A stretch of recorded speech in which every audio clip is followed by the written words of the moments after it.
واجب ہوگی یا 2 سکے ہو 2 نقدین سونے اور چاندی کے سکے، نہیں، ایسا نہیں ہے، بلکہ قرآن مجید جب کہہ رہا ہے آتو زکات، اس سے مراد ہر طرح کا کار خیر ہے۔ توجہ کیجئے، ہر طرح کا کار خیر ہے، اور خود خمس بھی اس زکات کے اندر شامل ہے۔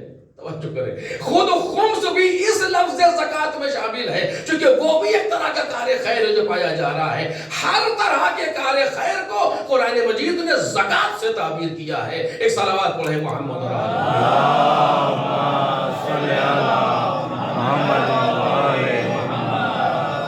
اور بیان اس لیے ساتھ میں کیا، یہ بات یہاں پر نہیں تھی لیکن میں جلدی سرچ کیے لے رہا ہوں، بیان اس لیے ساتھ میں کیا ہے، اقیموا الصلاۃ وآتوا الزکاۃ، نماز قائم کرو اور زکات ادا کرو۔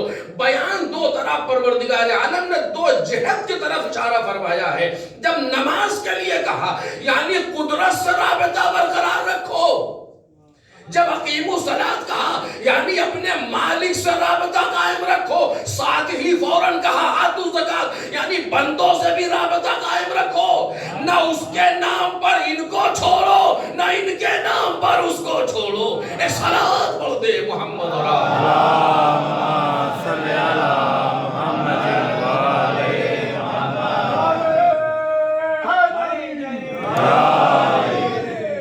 اقیموا الصلاۃ وآتوا الزکاۃ کے معنی یہ ہے، اس زکات سے مراد پہلا مرحلہ، اس زکات سے مراد وہ زکات نہیں ہے جو فقہی زکات ہے کہ جہاں پر یہ اعتراض آئے کہ زکات اتنی مرتبہ استعمال ہو رہا ہے قرآن میں لفظ اور خم سے نہیں، بحث یہ نہیں ہے، اس زکات سے مراد خود وہ بھی شامل ہے اس کے اندر۔ غرض تو یقیمون الصلاۃ ویؤتون الزکاۃ، یہ پر قرآن مجید نے 5 صفات ہیں جو اس آیہ کریمہ میں قرآن مجید نے مومنین کے بتائے۔ اس پر انشاءاللہ اور بحث کروں گا آپ کے سامنے جب صفات متقابل سامنے آئیں گے کل کی مجلس میں انشاءاللہ۔ آج دوسری ایک بات اور کہنا چاہتا ہوں، اور احادیث میں بھی معصومین نے مومنین کو پہچانوانے کے لیے کچھ صفات کا تذکرہ کیا۔ توجہ کیجئے گا، اور خود یہ ایک اشرے کا موضوع ہے کہ صفات مومنین، کہ مومن آخر کہتے کسے ہیں، کون سے صفتیں اس کے اندر ہونی چاہیے، اور انسان ایک ایک صفت پر بحث کرے۔ آج کے موضوع کی مناسبت سے عرض کرتا ہوں، جناب امام رضا علیہ الصلوۃ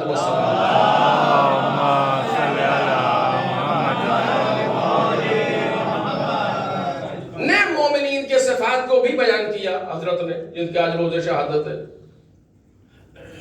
اور ایک جملہ اس سے پہلے عرض کروں کہ ائمہ طاہرین کا روز شہادت یا روز ولادت یا شب شہادت و شب ولادت ایک بہترین موقع ہوتا ہے انسان کے لیے کہ جب اس امام کی معرفت میں اضافہ کرے انسان اپنے اندر۔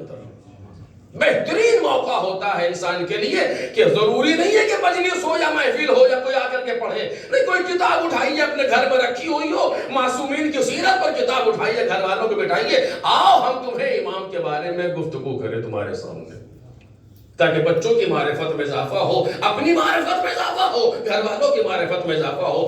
جب بھی یہ ہمارے یہاں ایک سنت بننی چاہیے بہترین، اور سنت حسنہ ہے کہ ہمارے گھر میں یہ سنت بنے کہ جب بھی کسی معصوم کی ولادت ہو تو گھر کا ماحول خوشحال ہو جائے، جب کسی معصوم کی شہادت آئے تو گھر کا ماحول غمگین ہو۔ کچھ ایسا ہونا چاہیے کہ دونوں میں فرق محسوس ہو، نہ ولادت کے موقع پر عام ماحول رہے اور نہ شہادت کے موقع پر عام ماحول رہے، ولو کھانے کی قسموں کو بدل جانا چاہیے۔ مثلا اگر کسی معصوم کی ولادت ہے تو کچھ خاص انتظام کیجئے تاکہ بچوں کو وہ دن یاد رہ جائے، اگر کسی معصوم کی شہادت ہے تب بھی کچھ خاص انتظام کریں تاکہ بچوں کو وہ دن یاد رہ جائے۔ ولادت کے اوپر بھی خاص انتظام ہونا چاہیے خوشی کے اعتبار سے، اور شہادت کے اوپر بھی خاص اہتمام ہونا چاہیے غم کے اعتبار سے، اور اس میں بیٹھ کر کے معصومین کی سیرت پر،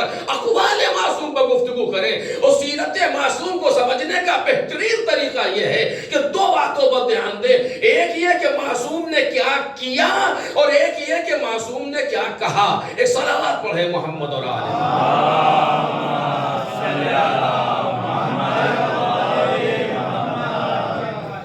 اگر ہم ان 2 باتوں پر توجہ دیں تو بہت زیادہ ہم معصوم کی معرفت میں خود بھی اضافہ کر سکتے ہیں اپنے اندر.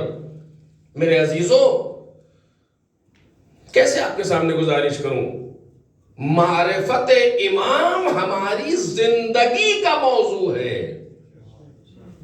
مجلس کا موضوع نہیں، خمسے کا موضوع نہیں، عشرے کا موضوع نہیں، ہماری خلقت کا موضوع ہے معرفت امام.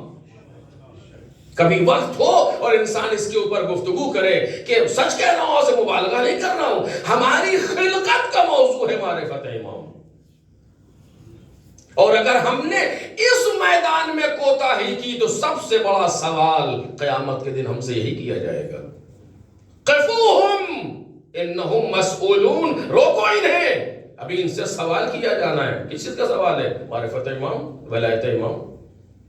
اتنا اہم مسئلہ ہے. بچوں کے سلسلے میں ہمیں اس چیز کا خاص اہتمام کرنا چاہیے کہ امام کی معرفت میں اضافہ ہو.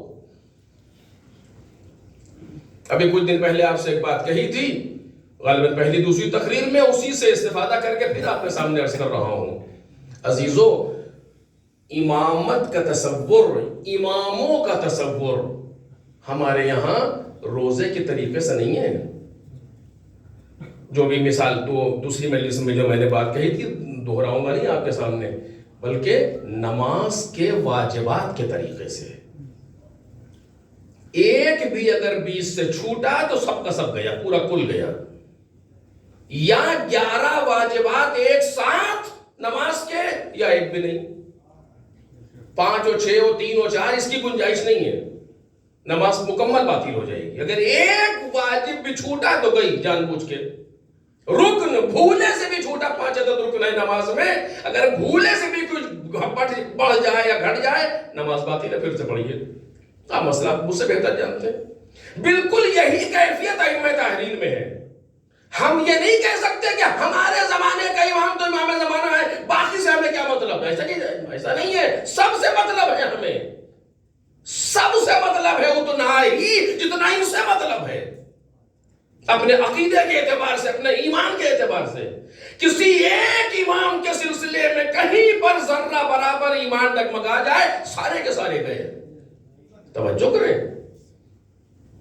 آج جو انسان بڑے آسانی سے کہتا ہے مجھے نہیں معلوم کیا وجہ ہے، کیا چیزیں ہیں جو اتنا زیادہ چھوٹ دی جا رہی ہے بعض لوگوں کو.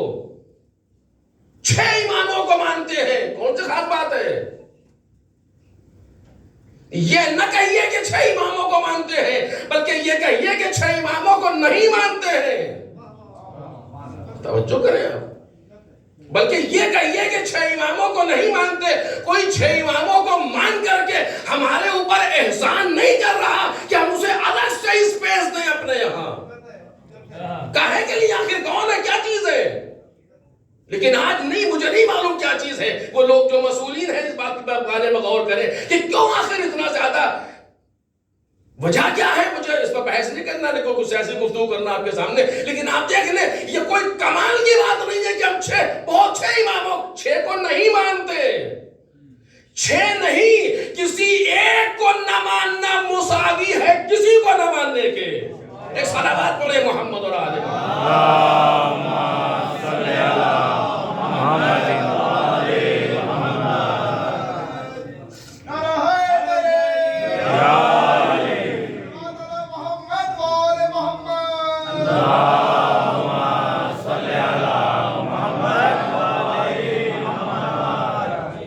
کسی ایک معصوم کو تسلیم نہ کر رہا ہو، کسی ایک امام کو نہ مان رہا ہو، 12 میں سے گیا مکمل سلسلہ باطل ہو جائے گا. اس پورے مجموعے کو ایک ساتھ تسلیم کرنا ہے. اور شاید یہی وجہ ہو، توجہ چاہتا ہوں عزیزو، آج کی مناسبت سے ایک لفظ کہہ رہا ہوں پھر حدیث شروع کرتا ہوں آپ کے سامنے. شاید یہی وجہ ہو کہ جناب امام رضا کی زیارت پر زور زیادہ دیا گیا. توجہ چاہتا ہوں. یعنی بعض اماموں سے پوچھا گیا کہ یہاں جائیں گے وہاں جائیں، کہ میرے بابا کی زیارت کی جائے. امام جواد سلام اللہ علیہ نے فرمایا. کیوں زور دیا گیا زیادہ؟ چونکہ جناب مولا کائنات کی زیارت اس بات کی علامت نہیں ہے کہ انسان ہدایت یافتہ ہے امامت کے اعتبار سے. امام حسین سلام اللہ علیہ کی زیارت اس بات کی علامت نہیں ہے کہ انسان ہدایت یافتہ ہے امامت کے اعتبار سے، لیکن امام رضا علیہ السلام کی زیارت علامت ہے کہ یہ انسان ہدایت یافتہ ہے امامت کے اعتبار سے، چونکہ جتنے فرقے ہیں وہ امام رضا سے پہلے ہیں، امام رضا کے بعد نہیں ہے۔ جو 8ویں تک آتا ہے پھر وہ 12ویں تک جاتا ہے۔ معیار امام حسین نہیں ہے چونکہ 6 امامی موجود ہیں، مولا کائنات نہیں ہے چونکہ بعد والے امام ہیں موجود ہے فرقے، لیکن جو بھی شخص امام رضا کی زیارت کے لیے جائے گا وہ علامت ہے کہ یہ اثنا عشری ہے، یہ 12 تک جائے گا، لہذا زور زیادہ ہے امام رضا کی زیارت پر، اور ہمیں اہتمام زیادہ کرنا چاہیے امام رضا کی زیارت پر۔ شاید یہی وجہ ہے کہ سارے اماموں میں امام حسین کے علاوہ امام رضا کی طرف رک کر کے زیارت ضرور پڑھی جاتی ہے تاکہ ثابت کرے کہ ہم سب کو ماننے والے ہیں۔ صلوات پڑھیں محمد